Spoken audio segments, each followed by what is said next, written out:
পিনাকি ভট্টাচার্য রচিত ফুলকুমারী থেকে আজ পাঠ করছি ২৮তম পর্ব। প্যারিসের শীত বাংলাদেশের শীতের একদম উল্টা। দেশে তো ভারী পোশাকের দরকারই হয় না খুব একটা। আমার সাপ্তাহিক সব ক্লাসই বিকেলে।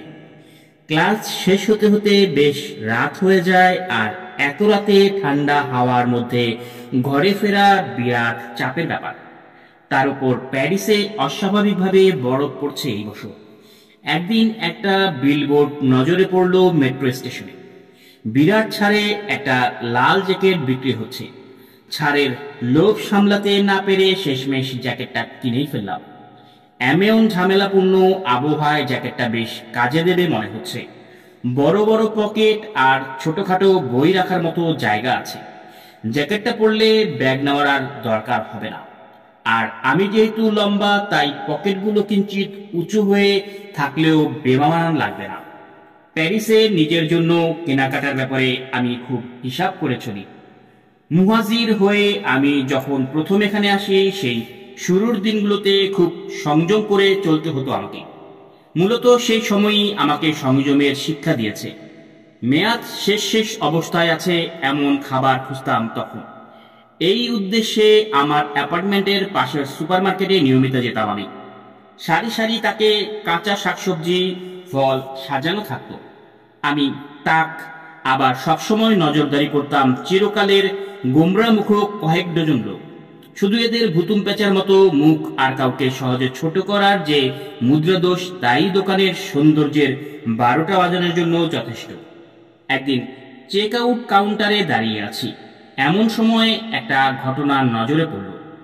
১০-এরও কম বয়সী এক আরব ছেলে কাপা কাপা হাতে এক বোতল দুধ ধরে আছে। হঠাৎ এক গার্ড তাকে সন্দেহজনকভাবে ধরে ফেলল। ছেলেটাকে জিল্লতির সাথে কাউন্টারে টেনে নিয়ে যাওয়া হলো। তার মুখের রং ফ্যাকাশে হয়ে গেছে।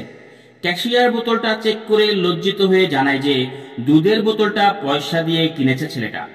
আমার বুকের ওপর থেকে পাথর নেমে গেল। শান্তি ও অশান্তির দুই ধরনের ফিলিংসই হলো। ভিক্টর হুগোর কথা মনে পড়ল। ছেলেটাকে সত্যিই চুরি করেছিল, নাকি দরদি কেউ তার উপর মেহরবানি করে তাকে ক্ষমা করে দিল? আমি তখনও ভাবতে পারিনি খুব শীঘ্রই আমারও দশা ওই বাচ্চা ছেলেটার মতোই হবে। একদিন বহু খোঁজাখুঁজির পরও যখন তুলনামূলক কম দামি কোনো খাবারই না পেয়ে খালি হাতে দোকান থেকে বের হব অবস্থা, তখনই সেই গার্ড আমাকে থামায়।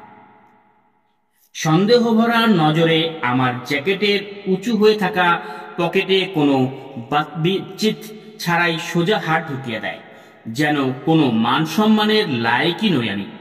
নিজের কাছে নিজেকেই এমন অপমানিত মনে হলো যে পকেটে থাকা কিছু ছোট বই, কয়েন রাখার ছোট থলি, mobile charger, power bank, Bangladesh থেকে আনা আমার পুরনো ইবুক রিডার, একখানা নোটবুক, রুমাল, কয়েকটা কলম আর চশমা খাপ, এভাবে একটা কয়েকটা জিনিস বের করলেও গার্ড খুব হতাশ হয়, কিন্তু কোনোভাবেই ভুল স্বীকার করে মাপ চায় না। কোনো সমাজে দুসরা হিসেবে কাউকে চিহ্নিত করার রাজনীতিটা যেন একটা অমানবিক। কতটা জুলুম এক লহমায় আন্দাজ করে ফেললাম। আমার মামুলি পোশাক, চামড়ার রং আর মুখের ভাষার কারণে সহজেই তার কাছে বহিরাগত হয়ে গেছে আমি। আর এসব তার কাছে অপরাধেরও কারণ মনে হয়েছে।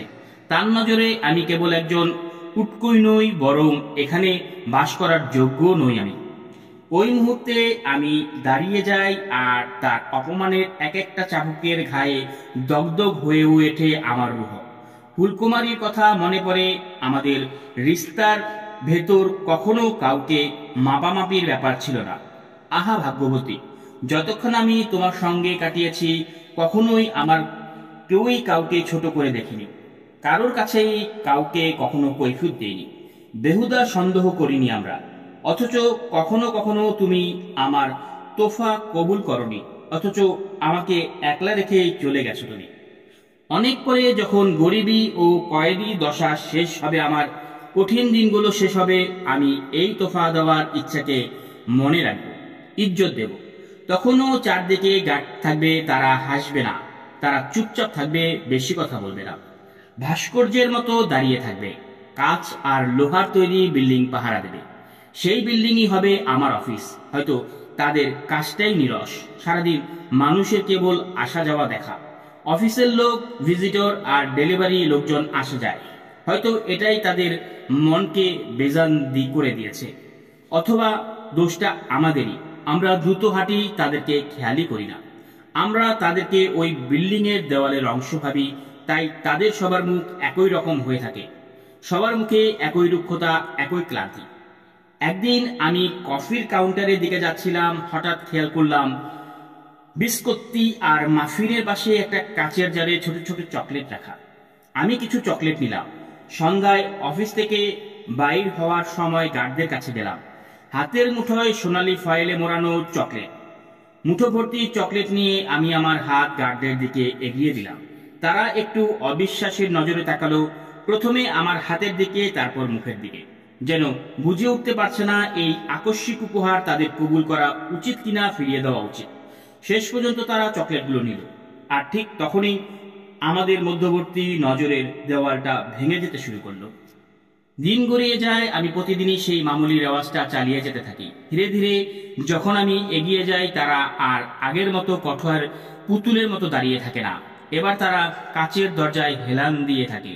চোখে দেখা হয় একরকম চেনা চেনা হাসি। আমরা দু একটা বাতচিত করি আবহাওয়া নিয়ে, খবরের কাগজে কি এসেছে তা নিয়ে, কিংবা তাদের ছুটির দিন কেমন কাটলো তা নিয়ে।